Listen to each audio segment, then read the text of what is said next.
Kita tentu saja percaya ketika Kitab Undang-Undang Hukum Pidana kita yang baru sudah disahkan, itu sebenarnya para legislator kita membuat yang terbaik untuk masyarakat. Tapi satu dampak yang terjadi adalah ketika pemberitaan media massa, termasuk juga mungkin kami, dan juga media internasional, itu membuat banyak sekali distorsi informasi di mana-mana. Tiba-tiba Indonesia jadi headlines, Bapak-bapak. Ya, tiba-tiba wah, angka ada wisatawan mancanegara mau ke Bali tiba-tiba membatalkan perjalanannya katanya karena takut nih KUHP yang baru ini. Saya mau ke Bang Habib dulu. Bang Habib, dampak seperti ini yang terjadi, mungkin kesalahpahaman, kegagalan untuk mengerti juga mungkin. Ini apakah memang karena masyarakat tidak dan belum bisa mengerti, atau memang proses sosialisasi tadi yang mungkin tidak nyampe ke mereka, termasuk juga masyarakat internasional, Bang Habib? Ya, saya pikir kalau soal proses sosialisasi ini mungkin mencatat rekor dunia ya, kalau masih ada Guinness Book of Record ya, lamanya dan banyaknya agenda sosialisasi undang-undang ini paling banyak ya. Nggak usah dihitung yang dari tahun 63 deh, tahunnya sejak tahun 2015 sampai saat ini ya. Saya baca di komisi sudah begitu banyak ya. Lalu kenapa sampai ada distorsi? Ya macam-macam penyebabnya ya. Karena memang ini soal pertarungan perdebatan yang sangat sengit antara dua kelompok yang ideologinya berbeda. Bukan hanya dua kelompok mungkin ya, berbeda secara ekstrim. Saya kasih contoh tadi. Tadi Pak Iskan ngomong-ngomong soal moral ya misalnya. Kita coba kuatkan itu, masukkan itu dalam KUHP dengan perluasan pasal zina, pengaturan larangan kumpul kebo ya, pengaturan pidana bagi pencabulan LGBT yang di undang-undang sebelumnya tidak jelas diatur. Ya. Nah itu menjadi perdebatan yang ekstrim. Ada kelompok-kelompok yang mengatakan itu masuk ke wilayah privat. Ini kan urusannya kan ideologi, Pak. Urusannya belakang-belakangnya ideologi. Ada kelompok-kelompok yang mengatakan harus lebih tegas nih pasal-pasal. Nah akhirnya berdasarkan pandangan yang berbasiskan ideologi masing-masing itu orang-orang menyatakan sikap, gitu kan? Toh begitu dibuka pasalnya, kan yang ada ini pasalnya jalan tengah semua. Nggak ekstrim-ekstrim amat, tidak semengerikan yang dia bilang. Misalnya, ya soal larangan menjual minuman keras kepada orang yang mabuk. Dikatakan ini menakuti wisatawan. Lah ini pasal sudah ada di KUHP yang lama. Ini orang yang ngeributin KUHP yang baru, baca dan ngerti nggak sih gitu loh, di KUHP yang lama pasalnya pengaturannya sama persis, dan adakah masalah dengan pasal itu di KUHP yang di KUHP yang lama? Nggak ada juga gitu kan. Dan secara logika menjual apapun kepada orang yang mabuk ya nggak benar. Jangankan menjual siapa yang mabuk keras, ya kan Bang Habib? Iya kan? Siapa yang mabuk? Ya bukan, jangankan menjual minuman keras ya, ke orang mabuk yang dikatakan dipidana, ya kan? Menjual apapun kepada orang mabuk, ya nggak sah dalam konteks hukum perjanjian. Begitu juga pasal-pasal soal zina. Zina itu ternyata yang bisa mengadukan hanya terbatas, ya. Tadinya teman-teman kelompok religius, organisasi keagamaan ingin zina ini bisa dilaporkan oleh kepala kampung, oleh RT, gitu kan? Tapi jadinya yang melaporkan suami, istri, atau orang tua. Nah ini kelompok liberal mencaci kami. Wah, soal zina diperluas bukan dihilangkan dari KUHP. Ya kan, berarti ini mengintervensi wilayah privat. Kelompok religius juga ngomelin kami, kurang tegas. Kok nggak ada kepala kampung? Begitu juga pasal-pasal soal LGBT dan lain sebagainya. Nah makanya ini memang pertarungan ideologi ini Bang Habib ya? Nggak murni orang salah paham juga Pak, gitu loh. Nggak murni orang salah paham juga. Ada teman-teman yang nggak realistis memaksakan keinginannya untuk diakomodir bulat-bulat di KUHP ini. Itu dia. Tapi tetap kita harus semakin maksimalkan sosialisasi. Baik. Terima kasih banyak Bang Habib. Tadi sebenarnya poin Bang Habib ini memang kita mikirin juga Pak Iskan, bahwa ketika undang-undang disahkan, spektrum ideologi ini kan luas ya. Dan Indonesia ini kan harusnya mengakomodasi semua orang gitu. Dan ya kita sih tahu Pak Iskan ini dari FPKS ini kan spektrum ideologi juga jelas sebenarnya apa kan. Makanya soal akhlak, soal moral tadi Pak Iskan kan kenceng ngomongin soal itu.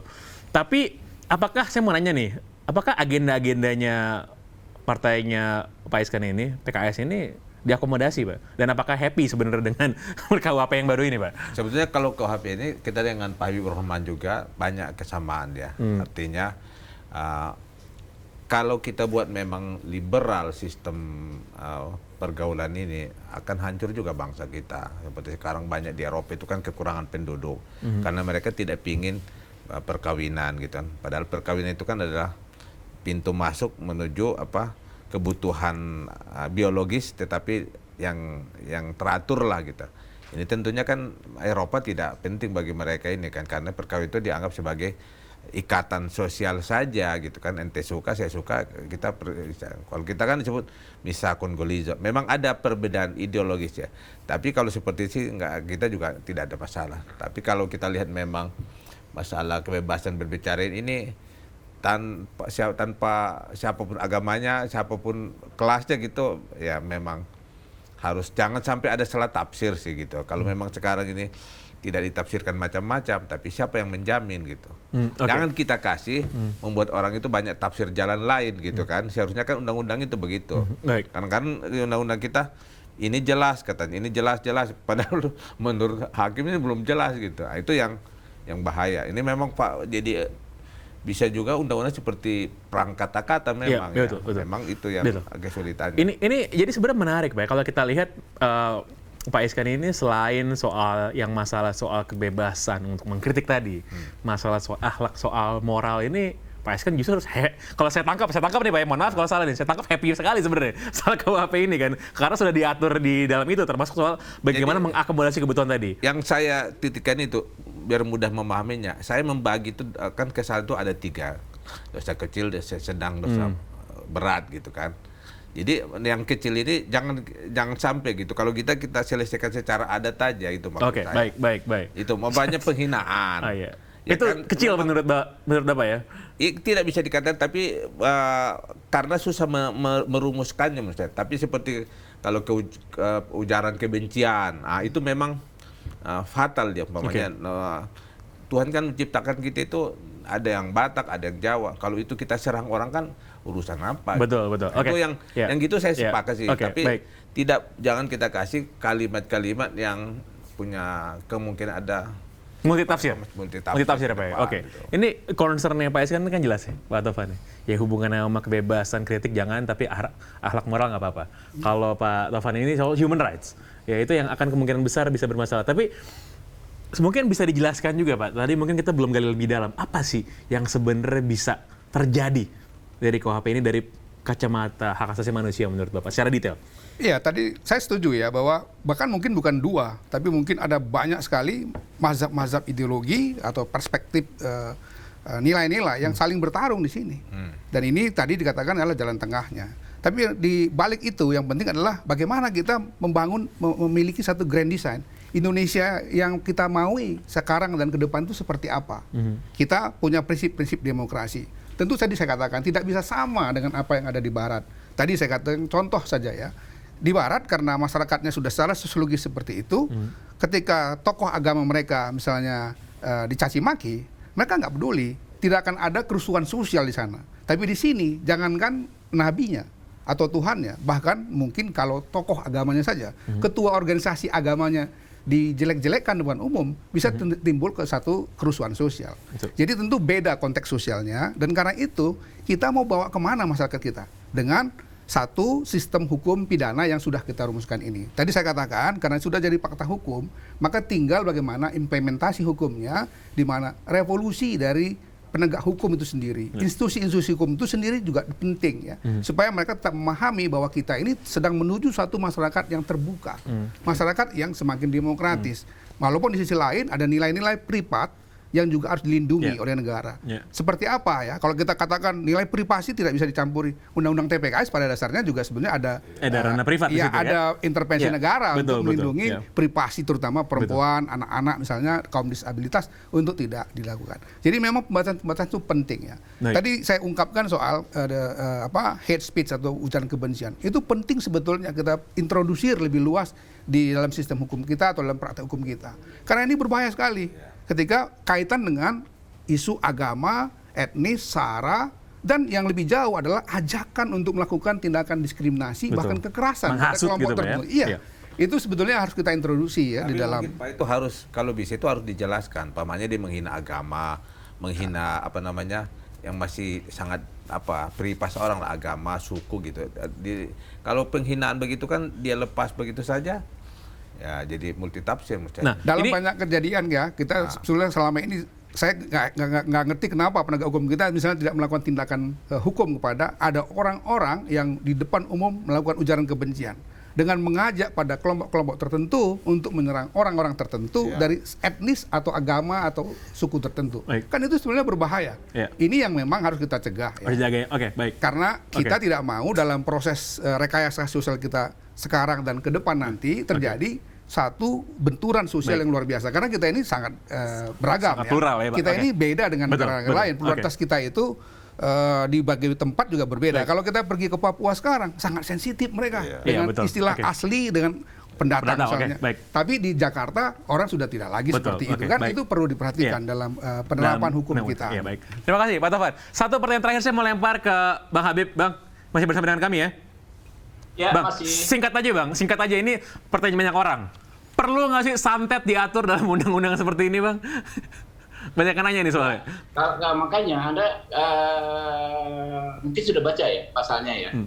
Ya, Sudah baca belum? sudah ya sekilas. Tapi saya bertanya kepada legislatornya lah, biar menjelaskan nih. Ya bukan. Makanya itulah cerminan publik kita gitu loh. Soal yang belum dibaca, Kan belum menyatakan diri dipahami, mempunyai ya. kekuatan gaib gitu kan katanya Bang. Oh iya, Ah. ini kan menyatakan diri. Ah. Ya. Dia orang ngaku menyatakan diri mempunyai memiliki kekuatan gaib dan lain sebagainya. Kan udah jelas, gitu kan. Jadi tidak mengadili sesuatu yang tidak jelas basisnya gitu loh. Kalau perlu nggak perlu faktanya, ya. Jadi Banyak sebenarnya ini orang. bukan tindakan dalam tanda Ya, kutip santet, nanti tapi dulu. mengaku-ngakunya nih Bang ya. Faktanya, nanti dulu. Makanya Anda jangan potong-potong aja. Faktanya banyak terjadi kerusuhan, banyak terjadi pembunuhan gara-gara persoalan ini Ya. karena nggak diatur, gitu Ya. loh. Oke. Karena dia orang dituduh dukung santet, dibiarin, tahu-tahu ada apa-apa, ada orang meninggal, dia dibunuh rame-rame dan lain sebagainya. Banyak sekali. Anda ingat mulai kerusuhan Banyuwangi, ya, Ya, kerusuhan Banyuwangi, di Situbondo berbagai gitu. daerah itu banyak sekali karena memang tidak ada pengaturan, gitu loh. Terlepas ya soal Oke, baik. perbedaannya, ya saya pikir pengaturan yang ada di KUHP yang baru itu yang sudah paling baik. Gitu. Oke, terima kasih Bang Habibur Rahman. Saya rasa diskusi kita banyak sekali spektrum ideologi kepentingan Ya. di sini juga yang memang diakomodasi. Semoga nih KUHP kita yang baru ini bisa memberi perlindungan Ya, yang lebih jelas. solid lagi. Ini Ya. lebih banyak manfaatnya. Lebih banyak manfaatnya, kita doakan saja demikian ya Sekali. Bang Habib. Karena tadi Ya, ya. Pak Taufan tadi kasih poin yang sangat bagus. Semoga penegak hukum kita juga bisa menginterpretasikan sesuai dengan apa yang diinginkan oleh pembuat undang-undang Oh, kan. ya, Seperti itu ya, ya, ya. Pak Iskan ya. Baik, Betul. terima kasih banyak sekali lagi Bang Habib, Pak Taufan, Yo. Pak Iskan atas Terima kasih, Pak waktunya. Ini diskusi kita seru banget nih pada malam hari ini. Sehat semua. Baik, demikian semoga sekali lagi teman-teman yang belum pemirsa BTV yang mungkin masih ada waktu mau baca-baca, punya waktu luang, coba baca KUHP kita yang baru ini, coba diselami gitu kan, biar kita bisa tahu di mana yang bermasalah, mana yang pengen kita dalami, kita tanya langsung kepada pembuat undang-undangnya. Demikian kasih paham pada episode kali ini, sampai jumpa pada pekan depan. Nama saya Pangeran Shan. Selamat malam, bye-bye.